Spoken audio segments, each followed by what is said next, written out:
Picture this. You've had your World Cup ticket for months. You've booked the flights. You've told everyone you're going. You've waited years for this moment. Your team, your national team, is actually at a World Cup. And then, days before the tournament kicks off, your visa gets denied. No explanation, no appeal, just a stamp that says no. This isn't a hypothetical. This is what happened to dozens of fans heading to the 2026 FIFA World Cup. Moroccan fans with valid tickets, Scottish supporters with ESTA approvals that were suddenly revoked, fans from Senegal, Ivory Coast, Iran and beyond, nations whose teams qualified for this tournament, whose players are out there competing on the pitch right now, but whose supporters couldn't get through the door. And then there's Omar Artan, a referee, one of only 52 officials in the entire world selected by FIFA to officiate at the 2026 World Cup. He landed at Miami International Airport, documents in hand, FIFA credentials confirmed, valid visa in his passport. He was held for 11 hours, and then he was put on a plane back to Istanbul. Just like that, the first Somali referee ever selected for a World Cup never got to blow a single whistle. The question that's now echoing across the entire football world is simple and uncomfortable. What has FIFA actually said about any of this, and why, when millions of people are watching, does its silence speak louder than any statement ever could? That's exactly what we're unpacking today. If this is the kind of football coverage you care about, subscribe right now. We're inside every story this tournament throws at us. To understand the full picture, we need to go back to before a single match was played, because the access problems at this World Cup didn't start on June 11th. They've been building for months. When the US, Canada, and Mexico were awarded hosting rights for 2026, it was sold as a return to football's most open, fan-driven traditions. The US originally promised to provide hundreds of thousands of affordable tickets. FIFA projected global revenues of $12 billion. It was supposed to be the tournament that brought the world together on the biggest stage ever built for the sport. But by late 2025, something had shifted. Reports emerged of a freeze on visa applications from 75 countries, including several nations that had qualified for the World Cup itself. Countries like Iran, Somalia, Haiti, and Senegal faced full travel restrictions. Others, Morocco, Ivory Coast, Uzbekistan, Ecuador, faced partial restrictions or uncertainty. Visa refusal rates for fans from some of those countries were hovering around 40%. FIFA responded publicly by saying it had received assurances from U.S. authorities that international visitors would be welcomed. Gianni Infantino met with U.S. officials. A White House task force on FIFA World Cups was assembled to manage the process. But here's the detail that matters. The carve-out in U.S. policy, the exemption that was supposed to protect people connected to the tournament, applied to players, coaches, and essential support staff. It did not apply to fans. It did not apply to federation officials in many cases. And as events just before the tournament opened painfully clear, it didn't always apply to FIFA's own appointed referees either. The stage was set for something that the football world hadn't seen at this scale in modern tournament history. Here's where things get particularly uncomfortable, because the case of Omar Artan is not just a story about one man. It became the clearest symbol of a much wider problem. Artan had been named the CAF Best Male Referee of 2025. He was handpicked by FIFA's refereeing division as one of 52 officials capable of officiating the world's highest-pressure matches. He had a valid visa, he had all the right documents, he had FIFA credentials.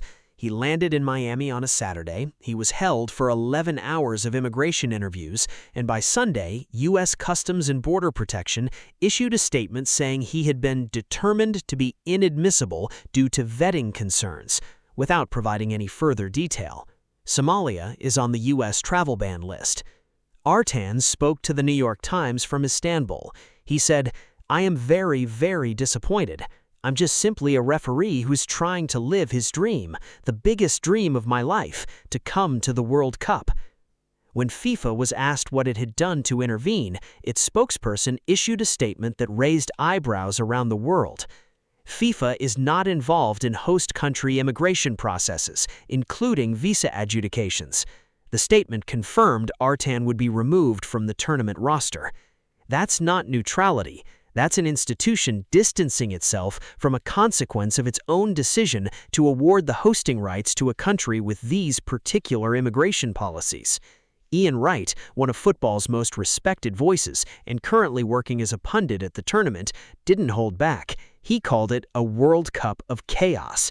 He pointed to a pattern, not just isolated incidents, where fans, officials, journalists, and referees were being systematically denied access, while FIFA offered statements about being a sports organization that can't override governments. And Infantino, when pressed at his pre-tournament press conference in Mexico City, said that FIFA members are not the kings of the world and cannot override government decisions. He added that sometimes the right move is to chill and relax rather than escalate. A Somali referee denied entry after 11 hours at an airport, his career moment erased, and the head of World Football's advice was to chill and relax. The reaction online in football communities across the globe was immediate, and it was fierce.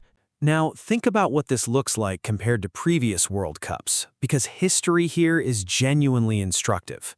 There's an important and often cited comparison. In 2023, Indonesia was stripped of the right to host the Under-20 World Cup after refusing to allow the Israeli national team entry into the country. FIFA's justification at the time was worded vaguely as being due to the current circumstances, but the consequence was swift and total. Indonesia lost the tournament. The contrast with 2026 is stark. In that case, a host country restricting entry to a participating team cost them the tournament. In this case, a host country restricting entry to fans, officials, and an appointed FIFA referee has resulted in a press conference where FIFA's president said to relax. This matters because FIFA's foundational principle is that the World Cup belongs to the world, not to the host, not to the governing body, to football, to every country that qualified, to every fan who bought a ticket. That's the tradition, that's the branding, that's the emotional contract that has kept billions of people invested in this tournament for over 90 years. The bigger issue is that when access is denied at scale, when Moroccan fans can't get visas despite holding tickets, when Scottish supporters have travel approvals revoked without explanation, when Iran's Football Federation officials couldn't even attend the draw in Washington because their visas were denied, the universality of the World Cup stops being a principle and starts being a marketing slogan. Reports from fan organizations suggest this is without precedent in recent tournament history. Previous World Cups were not entirely free of visa disputes, but the scale, the diversity of cases, and the seniority of the individuals affected, a referee, a federation president in Mehdi Taj of Iran, who also holds positions on FIFA committees, marks 2026 is genuinely different. And the question of what FIFA was prepared to do about it, or whether it was prepared to do anything at all, sits at the heart of a legitimacy debate that isn't going away. If this story is making you think, if this is the kind of in-depth breakdown you want throughout this tournament, subscribe now and hit the bell. There's so much more to come. But let's make sure we keep the human element at the front of this, because football is ultimately about people. Scotland are at a World Cup for the first time since 1998. Their fans, the Tartan Army, are one of the most celebrated supporter cultures in the entire game. Known for their color, their noise, their sheer determination to enjoy every moment regardless of the result on the pitch. They beat Haiti 1-0 in their opening match. John McGinn scored. The Scots are alive and competing. And yet, some of those fans dealt with months of ESTA uncertainty before the tournament. Reports surfaced of travel approvals being revoked without explanation. Scotland's manager Steve Clarke publicly told fans not to get into financial debt for World Cup tickets. That's not the statement you expect from a national team coach in the build-up to the biggest tournament of their generation. Morocco drew 1-1 with Brazil in a match that captured the imagination of the football world. Their fans, their diaspora, should have been filling stadiums across America. Morocco's semifinal run at the 2022 World Cup in Qatar transformed an entire continent's relationship to this tournament. But dozens of Moroccan supporters with valid tickets had their visa applications denied, no explanation given, according to their supporters' organization president. Iran's situation carried its own weight.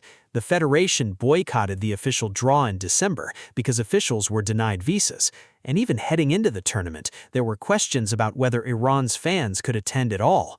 The team is here, they're competing, but the supporters who wanted to be in those stadiums, who deserved to be in those stadiums, weren't given the same access. The atmosphere inside these venues, when it's good, is extraordinary. But football atmosphere isn't built by empty premium seats or sanitized corporate zones. It's built by fans, by colors and songs and scarves and noise. And for some of the most passionate football nations in this tournament, that element has been fractured before the group stage is even complete. So where does all of this go from here? Because we're only in the opening days of a tournament that runs until July 19th.